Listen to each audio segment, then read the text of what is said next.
All right, what's up, everybody? Welcome back to more 428 Shibuya Scramble. My name is Raven from the Sky, and let's continue. Now, here's the streak we continue. That leaves.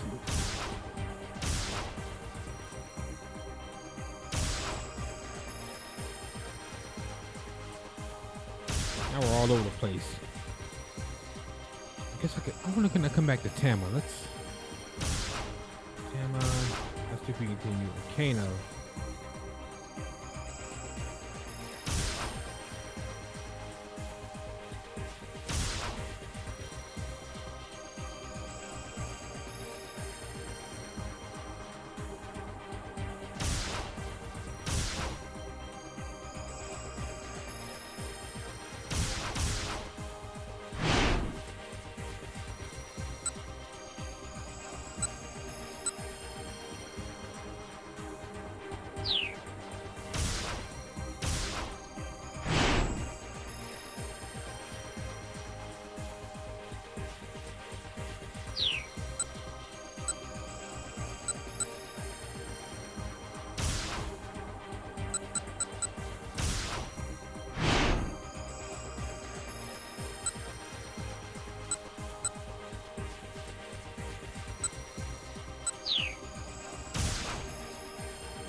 Oh, okay.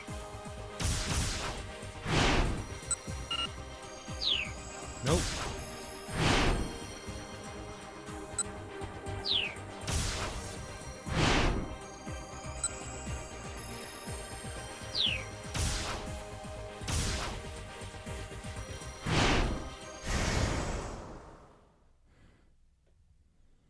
Let's just see, all right, real quick.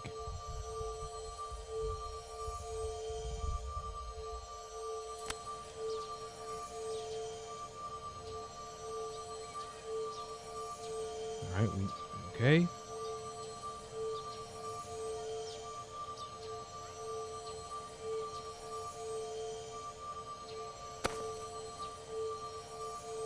Okay, we've already saw this. Just want to see if we can continue past it.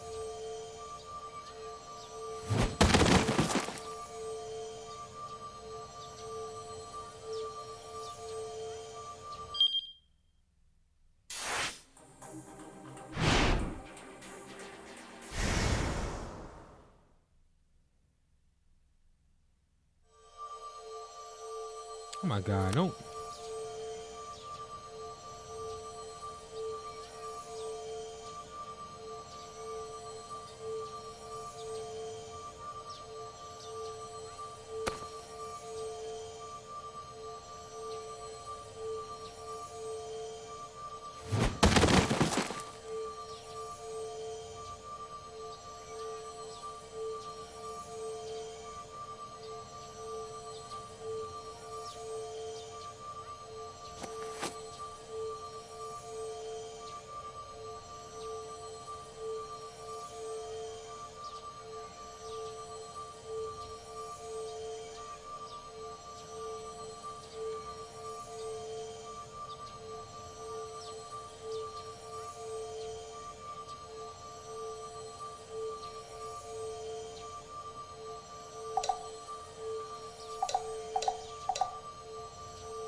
Okay. I've already read this. Just want to see if it's gonna go past.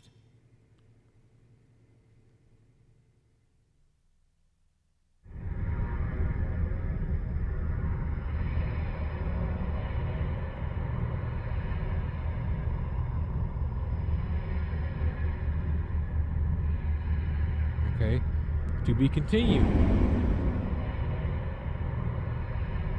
Everything is saying to be continued. What the heck?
Already saw this.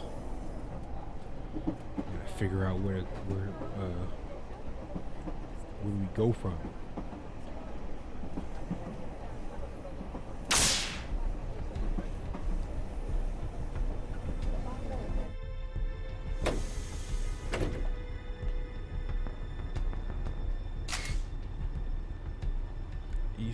Area east of Japan Rail, Harajuku. The Jackal-Man 1 Chrome in Shibuya. Once a bustling Shukabu, a post station where travelers could rest while journeying across the country. In modern times, it bustles instead with high schoolers after school displaying flashy youth fashion. Clothing and accessory stores and fast food restaurants line the streets. Many cutting-edge trends in Japanese youth culture get their start here.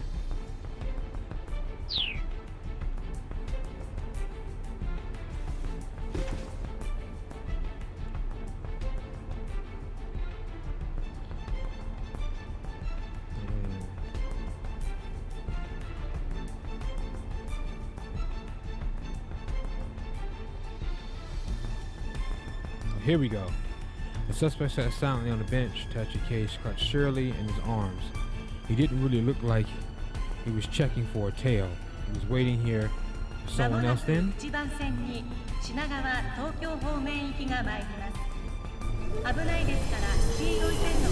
long, the train heading counterclockwise around the loop arrived.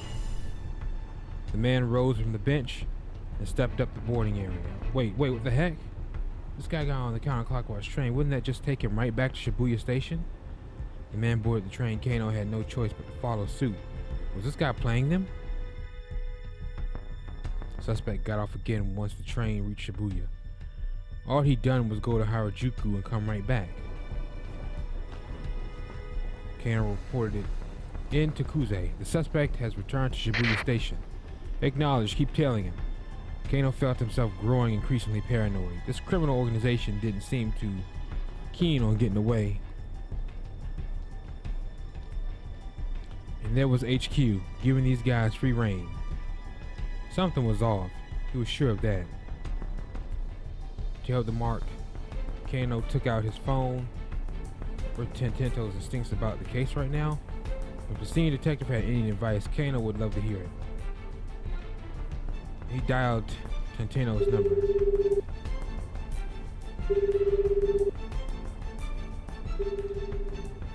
The line rang a few times, but nobody picked up.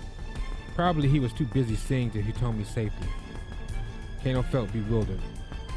They'd been letting the suspect lead them around for over an hour now. During an abduction case, you generally didn't update the victim's family on any developments in the case. They tried to interfere. Kano could only imagine what the Osawa family was going through right now. After a short walk from Shibuya Station, the attaché case was handed off yet again. This time, the recipient was a tall, dark-skinned man. Again, the Shibuya-based task force split into two groups in order to tail both suspects. Kano stuck with the man who had the case. As the previous man had done, the newest suspect wandered around Dogonzaga for a while, repeatedly looping around and around the same locations. It was a weirdly roundabout way to make a series of handoffs. Excuse me, detective. Kano turned around with a start.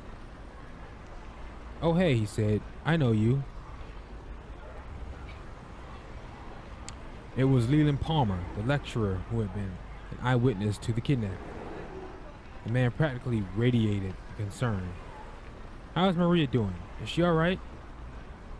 I'm very worried for her. His Japanese was more halting now. My heart is with her family. Kano gave a quick look around. It didn't appear that they were being watched. Maybe Palmer knew more than he told the police earlier. If Kano talked to him now, he might get some additional clues. If the syndicate spots us, my cover's blown. We're hosed. I can't stick around like this. Ooh, this is right. They're both good choices.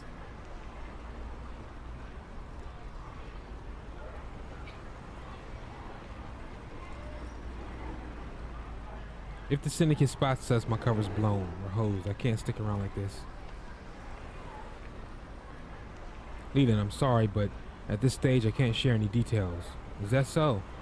Oh yes, of course. Leland cast his eyes down and hung his head. Please don't worry though. We're still hard at work investigating. Ah yes, thank you very much. With that, Kano turned away from the lecturer and went back to tailing his suspect. He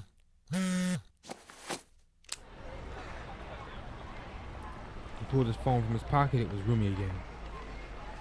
It was weird that she called twice when she knew he was in the middle of something important. Had something happened while she was waiting at the cafe with Shizuo? Kano picked up hurriedly. What's the matter? What's the matter? You know what the matter is. Rather than Rumi's soft soprano, it was a threatening masculine voice that came over the phone. Uh-oh. Kano felt his whole body stiffen with dread.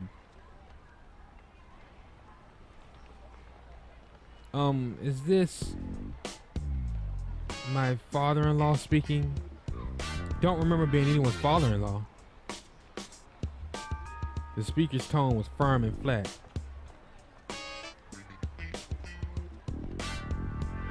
No, I know. I just, Kano found himself at a loss for words. So you're dating my daughter, huh?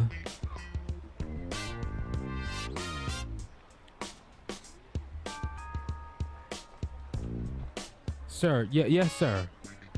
Kano barely squeaked out his reply. Thinking about getting married? Yes, sir. And speaking of which, I'd love the chance to sit down and have a nice, long... Then how long are you gonna keep me waiting? Hurry up and get your butt over here.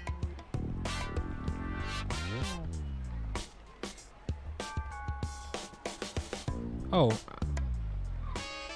how very much Kano wished he could do exactly that. Sir, I would, but forget it. The words came in an angry huff. You can't have her. Goodbye.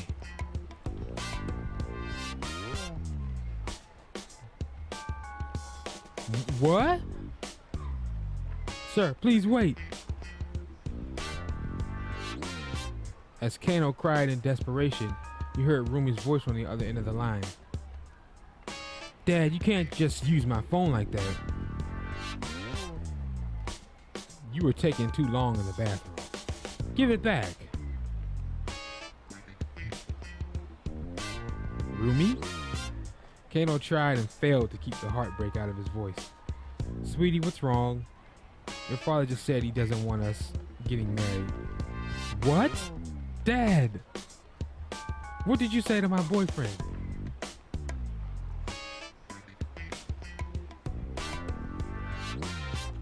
Listen to you, calling that boy little pet names and whatnot. I think you're a little too attached. Daddy, you haven't even met him. That's why I told you to have him come see me. How long is he gonna make me wait?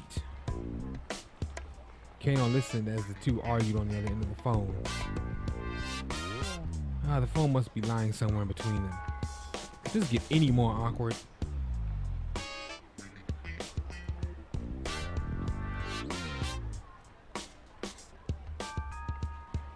Rumi, I'm sorry, Kano shouted apologetically into the mouthpiece. This is all my fault. Please, you don't have to fight like this. The phone clattered as Rumi scrambled to bring it to her cheek. No, I'm the one who should be sorry. Sorry for what? It was Shizuo again, grumbling in the background. You have nothing to apologize for. I'll deal with my father, Rumi said hastily. You just focus on work, sweetie. I know you're in the middle of something really important. Thanks, Rumi. Kano was legitimately touched. I'll do my best.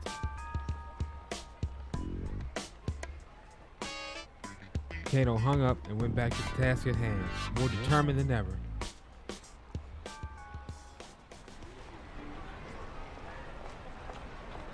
For Rumi's sake, not to mention the victims he needed to focus on cracking his case. The man he was tailing was walking several meters ahead.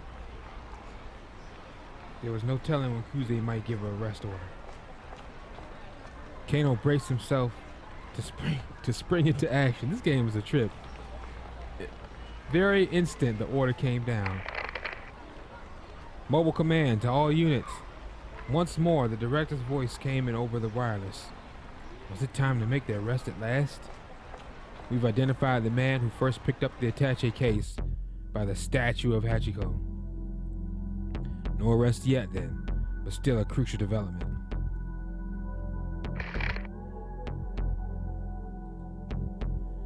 His name is Tariq Al-Karawan.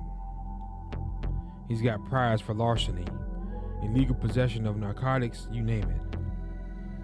He belongs to a foreign criminal syndicate that's operating in Shibuya. Kano felt his apprehension rising. If this syndicate was behind the kidnapping, they were anything but amateurs. Though they might be leading the police on a wild goose chase, they certainly weren't playing around.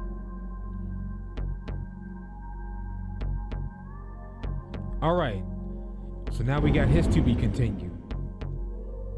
So now what's next? Everybody should be at 12 o'clock now. Okay.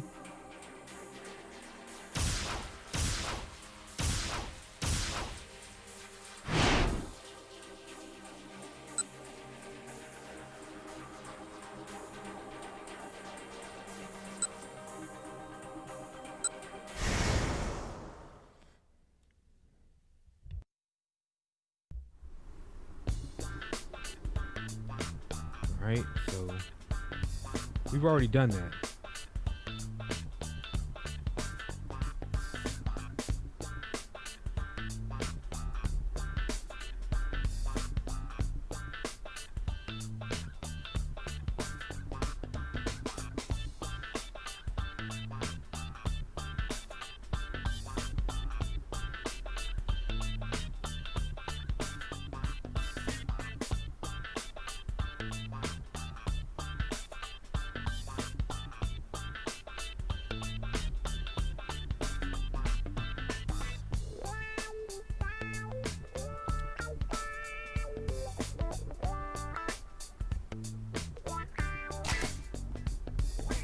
LAN, local area network.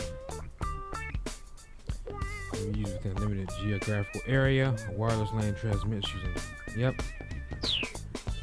Scammers, we all know about that, don't we?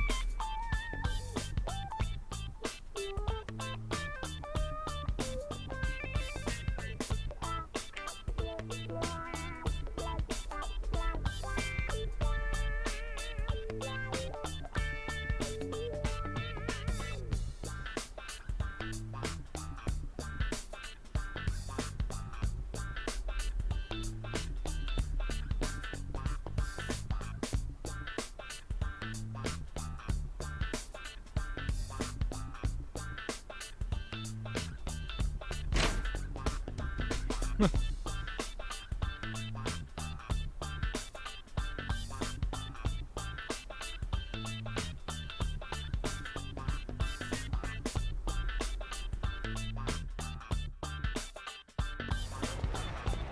we go. Minoru had gotten enough of a story to put an article together, so he decided to hurry to a coffee shop and just started on some copy. He was making his way down along Dogonzaka when his cell phone rang. The incoming call display showed Chiaki's name. Chiaki, what's going on? Oh, it's no use. She sounded like it. She was on the verge of tears. What's no use? I can't do this. I just can't talk to people passing by on the street. What? Why not?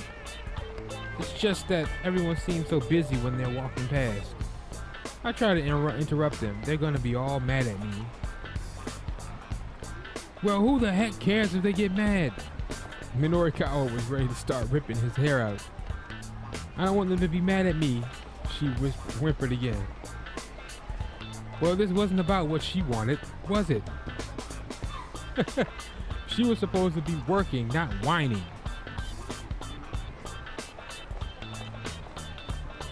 Look, Chikaki. You need to get me those interviews, period. Do I make myself clear?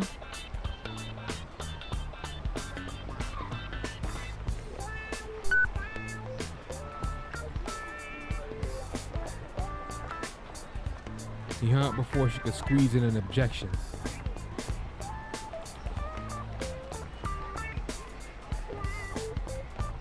Darn it, Minoru muttered. Just what I needed. One more thing to worry about. He pulled at his hair a few times and cast his worried gaze on the direction of Shibuya Station.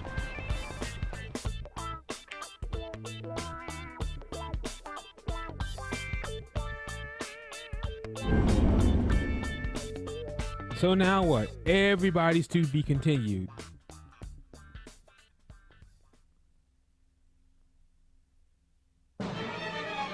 Yeah, here we go.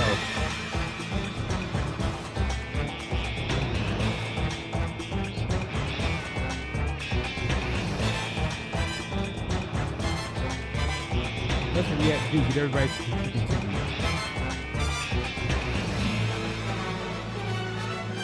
We're at 12 o'clock. 12 to 1. The next hour. Cat's out of the bag.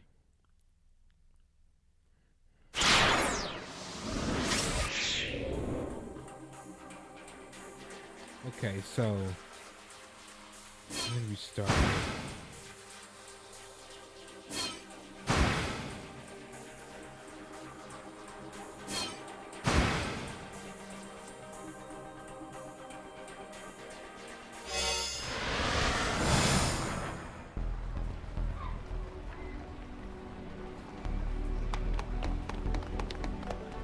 Aichi and Hitomi scampered through the back roads along Tsunagai, white sneakers and pumps slapping on the pavement. Aichi kept his eyes peeled continually, checking ahead and behind as they darted through the gaps between the buildings.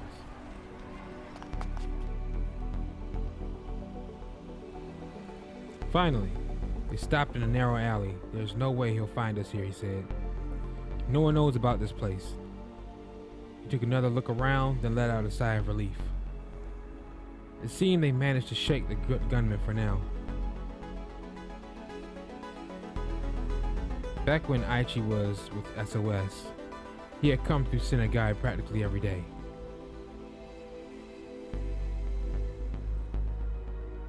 The gang had started out as little more than a group of local teens. They didn't do much in particular, just horsing around and killing time. Mattered was that they were having fun. But it wasn't long before it wasn't all fun and games. Aichi couldn't help but to notice the slobs who were making a mess of Shibuya, dirtying it all up.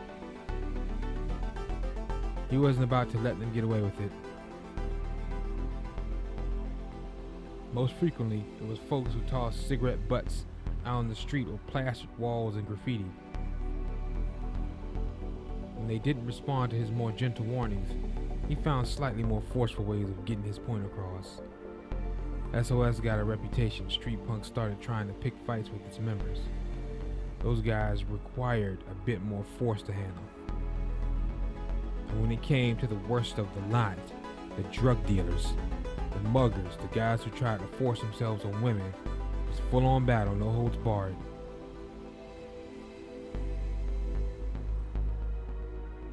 Before long, SOS had established itself as something of a vigilant corpse.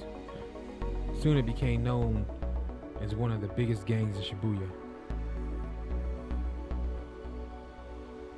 Let's lay low here for a bit and see what happens, Aichi said. The alley where they hid was like a dimly lit chasm, obscuring them from view. The only problem now was figuring out what to do next. They needed to find that blue van again, which meant figuring out the best way to get back to Dogonzaga without the man with the cane catching them once more. Aichi? Hitomi whispered. I think I can handle myself from here. She got to her feet and gave Aichi a deep bow. Whoa! Aichi held up a hand. We've been over this already. You're not gonna be okay. That guy has a gun. If he let her go up against that assassin alone, he might as well be the one to pull the trigger himself. Thank you so much for everything you've done for me. Hitomi continued as if she hadn't heard him. She started to shuffle out of the alleyway. Hey, what did I just say? Really? Aichi, I appreciate your concern, but I can't in good conscience put you in danger anymore. But I mean...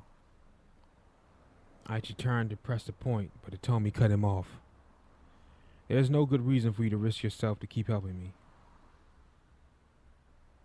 Her tone was resolute, but Aichi was determined to help her anyway. He refused to back down. Aichi knew she had a point. He decided to back off. Did that once before and she got snatched.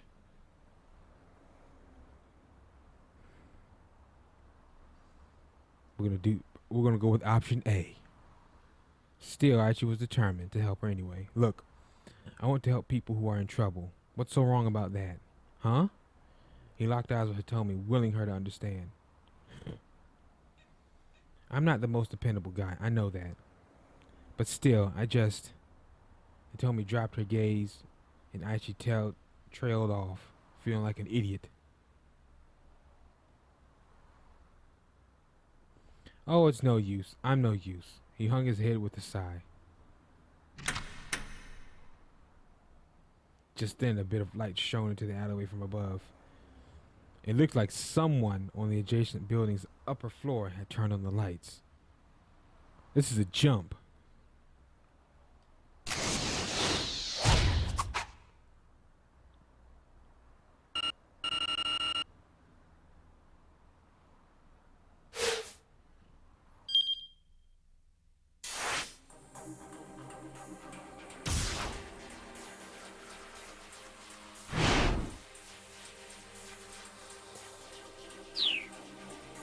Alright guys, thanks for watching.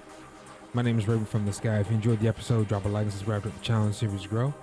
Take care, and I'll catch you guys in the next one. Peace.